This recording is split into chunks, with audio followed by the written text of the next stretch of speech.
વડોદરામાં બોટ દુર્ઘટનામાં મૃત્યુ પામેલા બાળકો શિક્ષકોના પરિવારને 51,000ની આર્થિક સહાય. વીવાયઓ સંસ્થા સારવારનો તમામ મેડિકલ ખર્ચ ઉઠાવશે. બોટ દુર્ઘટનામાં મૃત્યુ પામનાર પરિવારને 51,000ની આર્થિક સહાય. વડોદરા શહેરમાં હરણી સ્થિત તળાવ ખાતે બોટ દુર્ઘટના. બોટ પલટી જવાની ઘટના. શહેરના પૂર્વ વિસ્તારની શાળાના નાના ભૂલકાઓ તેમજ શિક્ષકો અકાળે મૃત્યુ પામ્યા હતા.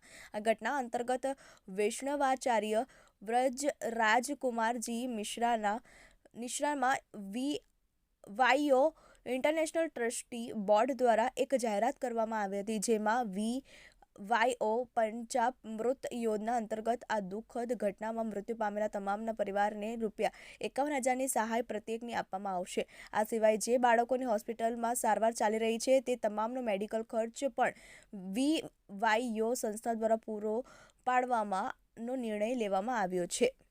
Bureau report, TV18 news, Vadodara.